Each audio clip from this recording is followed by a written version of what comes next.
Hello दोस्तों, स्वागत करते हैं आप सभी का अपने यूट्यूब चैनल अनूप स्टडी में। मेरे प्रिय छात्रों, आज हम लोग शुरू करेंगे प्रश्नावली जो है 3.2 का प्रश्न नंबर 3। इस वीडियो में जो है कि आपका प्रश्न नंबर 3 का जो है कि सॉल्यूशन कराया जाएगा और इसी वीडियो में जो है प्रश्न नंबर 2 का भी सॉल्यूशन कराया जाएगा। इसमें जो है कि इसके पिछले वाले वीडियो में जो है कि हम लोग प्रश्न नंबर 1 का सॉल्यूशन किए थे, जो कि आपका उसमें 2 क्वेश्चन था। कितने क्वेश्चन थे? 2 क्वेश्चन थे और अभी तक उसे आप नहीं देख पाए हैं तो हमारे प्लेलिस्ट में जाइएगा। प्लेलिस्ट में जो प्रतिदिन का वीडियो आपका सेव किया गया है, वहां से डेट वाइज वीडियो आप देख सकते हैं। और हाँ, वीडियो आपको यदि अच्छा लगेगा तो वीडियो को लाइक और अपने दोस्तों में शेयर इस वीडियो को जरूर कर दीजिएगा। और हाँ, वीडियो अच्छा लगेगा तो हमारे चैनल को सब्सक्राइब जरूर कर लीजिएगा। और यदि सब्सक्राइब आप कर लिए हैं तो इसके लिए आपको बहुत बहुत धन्यवाद। तो बात करते हैं प्रश्न नंबर 3। प्रश्न नंबर 3 नहीं है, प्रश्न नंबर कितना है? 2। पहले कितना ले लेते हैं? प्रश्न नंबर 2, ठीक है ना। तो प्रश्न नंबर 2 में आपसे पूछ क्या रहा है मेरे प्रिय छात्रों, जरा वो समझते रहिए। आप स्टेप बाय स्टेप आपको हम समझाते रहेंगे। कह रहा है कि अनुपातों A1/A2, आपको स्क्रीन पे जो है क्वेश्चन दिख भी रहा होगा। A1/A2, B1/B2 और C1/C2 की तुलना कर ज्ञात कीजिए कि निम्न समीकरण युग्म द्वारा निरूपित रेखाएं एक बिंदु पर प्रतिच्छेद करती हैं, समांतर हैं अथवा समपाती हैं। यानी कि जो रेखाएं आपकी दी गई, जो समीकरण आपका दिया गया है, इस समीकरण से जो भी वैल्यू आपका फाइंड होगा, आपको बताना है कि ये जो वैल्यू फाइंड आपका हो रहा है, ये समांतर में है या समपाती में है या प्रतिच्छेद करती रेखाएं। आपसे 3 पूछ रहा है। कितने पूछ रहा है मेरे प्रिय छात्रों? 3। देखिए 3 क्या क्या है? प्रतिच्छेद करती हुई रेखाएं का प्रतिबंध आपको बताया गया था कि A1/A2 और नॉट इक्वल टू B1/B2 के होगा। तो उस समय यदि ग्राफी निरूपण की बात करते हैं हम लोग, तो प्रतिच्छेद करती हुई रेखाएं। अब इसके बाद A1/A2 इक्वल टू B1/B2 हो, A1/A2 B1/B2 दोनों आपस में बराबर हो, लेकिन C1/C2 आपका बराबर न हो, तो उस समय आपका होता है कैसी रेखाएं होती हैं? समांतर रेखाएं होती हैं। और यदि A1/A2 B1/B2 और C1/C2 जो है तीनों बराबर होते हैं, तो उस समय आपकी होती है क्या? समपाती रेखाएं। ये क्लियर है? चलिए मैं क्वेश्चन लेता हूं। यहाँ पे पहला है इसमें का, प्रश्न नंबर 2 का पहला है 5x - 4y + 8 इक्वल टू कितना? 0। ठीक है। 7x + 6y - 9 बराबर कितना है? 0। इसके बाद ये थोड़ा मैं नीचे लिख लेता हूँ, ठीक है, ताकि व्यापक रूप जो है कि लिखने में हम लोग को दिक्कत ना हो और जो है कि मानों को निकालने में भी दिक्कत ना हो।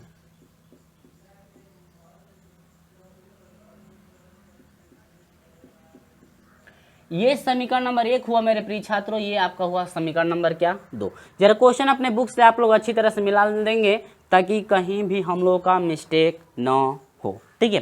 तो हाँ, एक बात मैं बता दे रहा हूँ, इस वीडियो में हम लोग सिर्फ 2 ही क्वेश्चन एक ही क्वेश्चन करेंगे। प्रश्न नंबर 2 का सलूशन इस वीडियो में मैं कराऊंगा, ठीक है, क्योंकि थोड़ा आपको समझाने में जैसे कि समय भी लगेगा, तो ज़्यादा वीडियो लंबा भी हो जाएगा।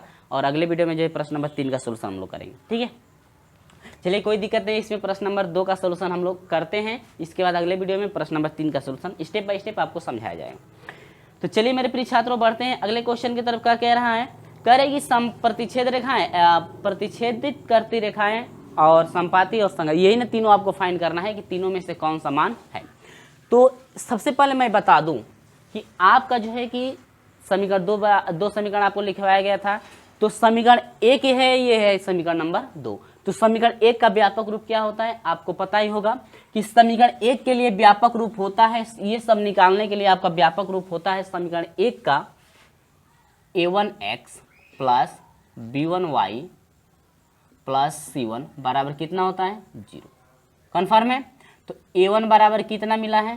5। B1 बराबर कितना मिला है? -4। और C1 बराबर कितना मिला है मेरे प्रिय छात्रों? 8। बोलिएगा, कोई दिक्कत नहीं है ना। चलिए यह हो जाएगा दूसरे के लिए A2x + B2y + C2 बराबर कितना हो जाएगा? 0। कन्फर्म है? अब निकालेंगे A1/A2 B1/B2 और C1/C2। निकालते हैं जल्दी फटाक से। देखिए A1/A2 A2 is equal to A1 का वैल्यू कितना है 5 बाटा में, सॉरी यह तो हम लोग लिखे नहीं, अभी लिख लें। तो A2 बराबर कितना मिल गया हम लोग का 7, B2 बराबर हम लोग का हो गया 6 और C2 बराबर कितना हो गया -9। डायरेक्ट आप रख भी सकते हैं, लेकिन आपको समझाना है तो इसमें मैं स्टेप बाय स्टेप मैं बता दे रहा हूँ। इसके बाद जो है कि आप A1 बराबर A2 बराबर 7, B2 बराबर 6, C2 बराबर जो न लिखा गया ऐसे मैं नहीं लिखूंगा, सिर्फ समीकरण रख करके तुलना करके हम लोग फटाक से निकाल लेंगे। ठीक है, तो स्टेप बाय स्टेप इसमें समझ लीजिए पहले। इसके बाद A1/A2 निकालेंगे तो A1/A2 यानी कि A1 का जो वैल्यू है मेरे प्रिय छात्रों 5 है, A2 का वैल्यू कितना है 7। इसके बाद बात करते हैं B1 कितना, B2 की बात करें तो B1 का मान कितना है मेरे प्रिय छात्रों -4 है और B2 का मान कितना है 6। तो कटा दीजिए, 2 दूनी के 4, 2 3 6 यानी कि -2 बटा में कितना 3। इसके बाद C1/C2 इसकी बात करते हैं हम लोग तो C1 का मान 8 है और C2 का मान कितना है -2। जरा एक बात गौर से आप देखिएगा, ठीक है। अनुपातों की यदि हम लोग तुलना करते हैं तो अनुपातों की तुलना में क्या मिला यहां पर लिख लेते हैं। अनुपातों की तुलना,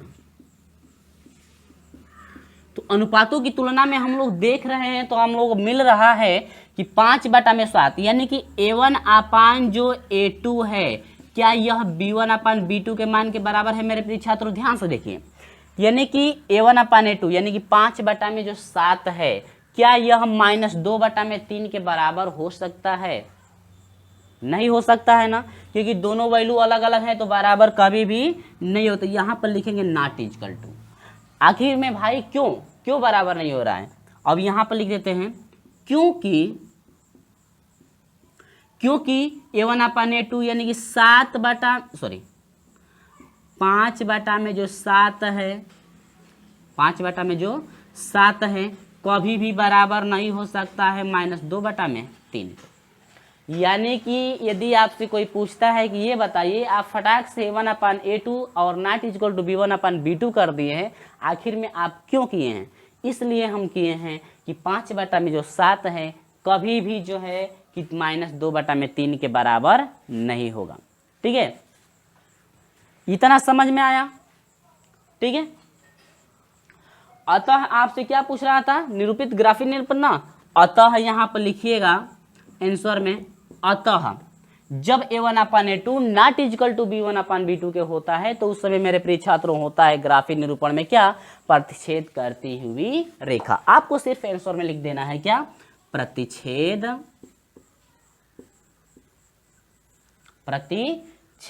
करती हुई रेखा। ठीक है, ये आपका हो गया फाइनल आंसर। ठीक है, उम्मीद होगी मेरे प्रिय छात्रों आपको ये अच्छी तरह से समझ में आ गया है कि हम लोग कैसे सॉल्यूशन इसका फटाक से किए। स्टेप बाय स्टेप आपको समझ में आ गया होगा, क्योंकि एग्जाम्पल में भी हम लोग स्टेप बाय स्टेप पढ़े हैं और इसमें भी आपको जो है कि समझा दिया गया। ठीक है, इतना कन्फर्म हुआ कि नहीं हुआ? ठीक है, तो चलिए एग्जाम्पल अभी जो है आप लोग पढ़े एग्जाम्पल, इसके बाद हम बढ़ते हैं अगले क्वेश्चन की तरफ बढ़ लेते हैं एक बार। चलिए, तो यहाँ पर बात कर सॉरी ये तो आपका पहला रहा, दूसरे पे चलते हैं। उम्मीद हुई कि ये आपको अच्छी तरह से समझ में आ गया होगा। ठीक है, चलिए इसको जो है कि यदि स्क्रीनशॉट लेना चाहते हैं तो आप इसका स्क्रीनशॉट ले सकते हैं। चलिए, इतना कंफर्म हो गया है ना। इसके बाद बात करते हैं दूसरे नंबर पे आते हैं। दूसरा नंबर में आपका क्या है, दूसरा नंबर का क्वेश्चन मैं लिखता हूं, ठीक ना। चलिए दूसरा नंबर फिर तो हम लोग यहीं पे लिख लेते हैं, फटाक से लिख लेते हैं, इसका वैल्यू जो है फाइंड कर लेते हैं ना।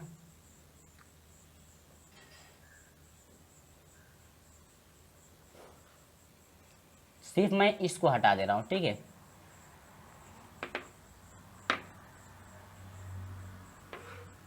यहां पर तो हम लोग दूसरे नंबर की बात कर लेते हैं। दूसरा नंबर का सवाल है, दिया है 9x, प्लस 3y, अब प्लस कितना है 12, ठीक है, इक्वल टू 0 ले लेंगे ना।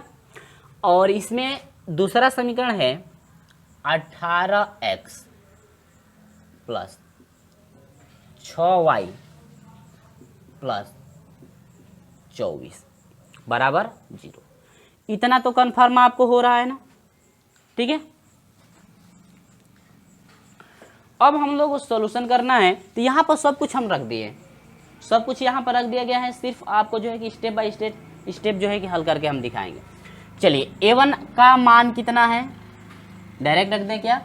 चलिए तो हम लोग अब डायरेक्ट रख लेते हैं। शायद हो सकता है आपको समझ में भी नहीं आएगा, तो मैं एक बार फिर लिख देता हूँ, ठीक ना। हो सकता है कुछ बच्चों को समझ में आता होगा और कुछ बच्चों को यदि समझ में नहीं आता होगा, तो इसलिए मैं स्टेप बाय स्टेप लेकर चल रहा हूँ फिर, ठीक है, ताकि आप लोगों को समझने में दिक्कत ना हो। b2 बराबर 6 और c2 बराबर क्या 24। क्वेश्चन आप लोग अच्छी तरह से मिला लेंगे, ठीक है। तो चलिए a1 अपन a2 मिलाते हैं भाई। a1 का मान कितना है 9 बटा में a2 कितना है 18, कटा दी 9 का 9 दूनी 18, यानी कि इसको हटा देते, यानी कि हम लोग का मिल गए 1 बटा में कितना मिला 2। बात करते हैं b1 अपन b2 की, ठीक है ना। तो b1 का मान कितना है 3 और b2 का मान कितना है 6, तो 3 एकम 3, 3 दूनी के 6, यानी कि ये मिल गया मेरे प्रिय छात्रों 1 बटा में 2, कन्फर्म है।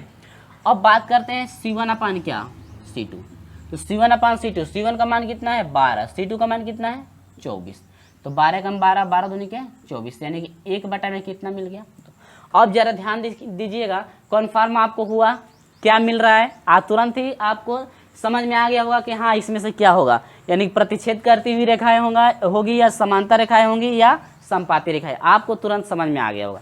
क्यों समझ में आ गया होगा? क्योंकि देख रहे हैं कि a1 अपान a2 1 बटा में 2, 1 बटा में 2, 1 बटा में 2, जब तीनों का मान बराबर है, तो जब तीनों का मान बराबर है तो इस पे आ जाएगा ना। और जब तीनों का मान बराबर है तो मेरे प्रिय छात्रों कैसी रेखाएं होंगी, समपाती रेखाएं। कैसी रेखाएं होंगी, समपाती रेखाएं, ये कन्फर्म है।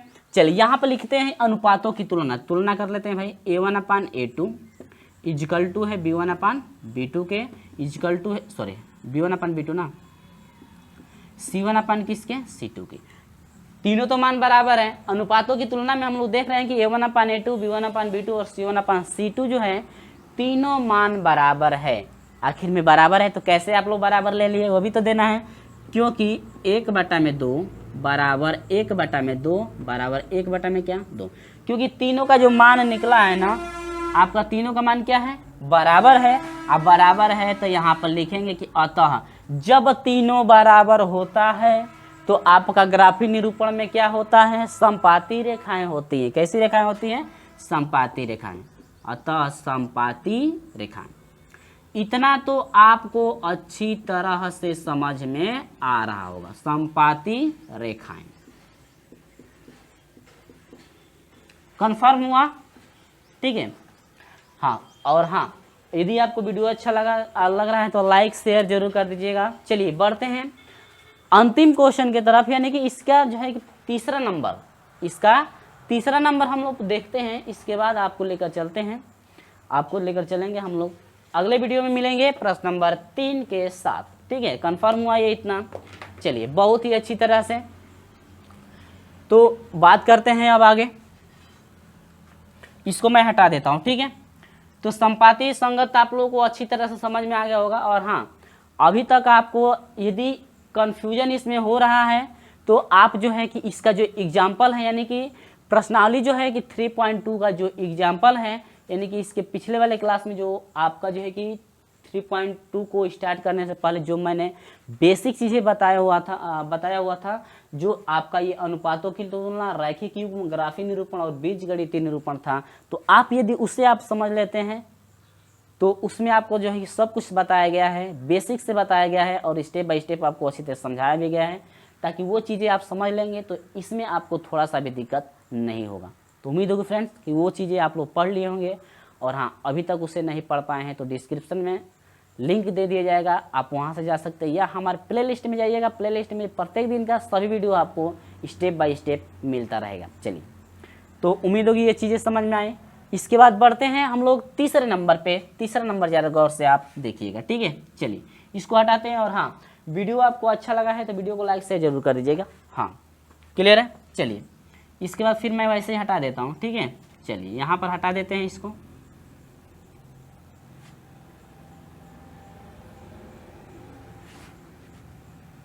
सब कुछ वही प्रोसेस है, ध्यान दीजिएगा, सब कुछ हम लोग वही लेकर चलेंगे, ठीक है। सब कुछ आपका वही रहेगा, सिर्फ समीकरण आपका चेंज होगा। क्या चेंज होगा? समीकरण चेंज होगा। तो समीकरण हम लोग चेंज कर ले, हटा देते हैं पूरा, ऐसे पूरा ही हटा देते हैं। चलिए दूसरे नंबर पे आ जाइए। चलिए दूसरा नंबर क्या है। और हाँ आप लोग जो जरा क्वेश्चन को ध्यान दीजिएगा, यदि कोई क्वेश्चन में मिस्टेक होता है तो आप लोग ऐसे ही सोल्यूशन करेंगे, क्वेश्चन को सही कर लेंगे, ठीक है। 3y + 10 बराबर 0 समीकरण नंबर 1 बना। दूसरे समीकरण की बात करें तो आपका है 2x - y + 9 बराबर 0 समीकरण नंबर क्या बन गया? 3। कन्फर्म हुआ? इतना आपको अच्छी समझ में आए? ये क्या है? ये तो मैं सिर्फ प्रश्न उतारा हूँ तो क्यों नहीं समझ में आएगा। चलिए समीकरण एक बार मैं क्वेश्चन और जो है कि मिला लेता हूँ, ठीक है ना। तो इसके बाद बढ़ते हैं, सही। चलिए समीकरण क्या व्यापक रूप, पहले समीकरण का व्यापक रूप होता है क्या? a1x + b1y + c1 = कितना होता है? 0। a1 बराबर 6 मिला, b1 बराबर कितना मिला? 3 मिला, लेकिन 3 का चिन्ह क्या है? माइनस है। और यहाँ पर c1 बराबर क्या मिला? 10। कंफर्म है। चलिए यहाँ पर आते हैं अब a2x +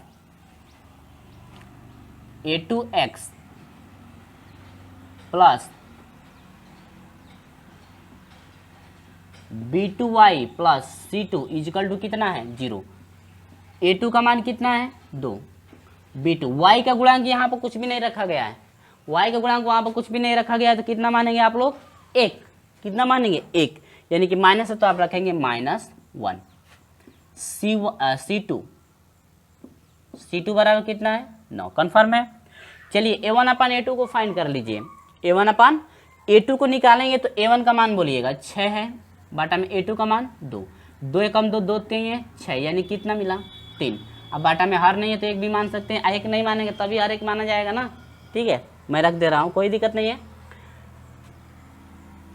b1 पे आइए, b1 का मान -3 है, बाटा में b2 का मान कितना है? -1। तो माइनस से माइनस कटा दीजिए, 1 बटा में 3/1 या 3 ले सकते हैं, कोई दिक्कत नहीं है। c1/c2 ले लीजिए। तो जो c1/c2 है मेरे प्रिय छात्रों, c1 का मान कितना है? 10, बाटा में c2 कितना है? c2 का मान कितना है? c2 का मान 9। कंफर्म हुआ? यहाँ पर ध्यान दीजिएगा, a1/a2 यानी कि 3 बटा में 1, 3 बटा में 1 पहले, यानी a1/a2 और b1/b2 का मान बराबर है। ध्यान दीजिएगा, a1/a2 और b1/b2 का मान बराबर है ना। यहाँ प्रतिबंध लीजिए, अनुपातों की तुलना में देख रहे हैं कि a1/a2 जो है वह बराबर है किसके? b1/b2 के। दोनों तो बराबर है, ठीक है, लेकिन तीसरे नंबर पे चलते हैं हम लोग ना, तो तीसरा दिखने में लग रहा है कि भाई 10 बटा में 9 है, और 10 बटा में 9 जो है कभी भी 3 बटा में 1 यानी कि 3 ना कभी भी 3 के बराबर नहीं हो सकता है। तो देखने में हम लोग लग रहा है कि तीसरा तो बराबर है नहीं है। और जब तीसरा बराबर नहीं है और कोई कहता है कि क्यों बराबर नहीं है, तो क्योंकि हम लोग लिख कर दिखा दें, क्योंकि 3 बटा में 1 बराबर है 3 बटा में 1 के, ये तो ठीक है। लेकिन जो c1/c2 का मान निकला है 10 बटा में जो 9 है वह बराबर कभी भी इनके नहीं होगा। दो तो मान पहला बराबर है, लेकिन तीसरा आपका बराबर नहीं है। तो जब तीसरा बराबर नहीं है, दो गो बराबर है, यानी कि दो गो बराबर तीसरा बराबर नहीं है, तो कैसी रेखाएं हैं? समांतर रेखाएं। अतः यहाँ पर लिखेंगे कि अतः कैसी रेखाएं? समांतर। कैसी रेखाएं? समांतर। अतः कैसी रेखाएं? समांतर रेखाएं। ये रहा आपका आंसर, ठीक है। तो उम्मीद होगी मेरे प्रिय छात्रों आपको स्टेप बाय स्टेप ये सभी चीजें समझ में आ गई है कि कैसे जो है सॉल्यूशन कराया गया, ठीक है। और हाँ, अभी तक का आपको वीडियो अच्छा लगा है तो वीडियो को लाइक शेयर जरूर कर दीजिएगा। और हाँ, एक ही बार लाइक कीजिएगा, 2 बार नहीं, ठीक है। और हाँ, जो शेयर कई बार कर सकते हैं, लेकिन सब्सक्राइब जो है कि एक ही बार कीजिएगा, 2 बार नहीं, ठीक ना। तो बात करते हैं, ये तो आपको अच्छी तरह से समझ में आया। ये सभी चीज़ें जो 3 क्वेश्चन तीन जो है प्रश्नों का हल कराया गया है आपको अच्छी तरह से समझ में आ गया होगा। प्रश्न नंबर 2 में आपके 3 थे, तीनों का मैं सोल्यूशन करा दिया हूँ स्टेप बाय स्टेप। और हाँ, वीडियो अच्छा लगा होगा तो वीडियो को शेयर अपने दोस्तों में जरूर कर दीजिएगा। हमारे साथ नहीं जुड़े हैं, अब तक नहीं जुड़ पाए हैं हमारे साथ, तो चैनल को सब्सक्राइब करके जुड़ जाइएगा, ताकि जब भी हम लोग जो है कि वीडियो अपलोड करें किसी भी चीज़ का या यही सी क्लास का वीडियो अपलोड की जाए तो आपको समय से नोटिफिकेशन पहुंच जाए। तो चलिए फ्रेंड, मिलते हैं आपसे अगले वीडियो में, तब तक के लिए बाय बाय।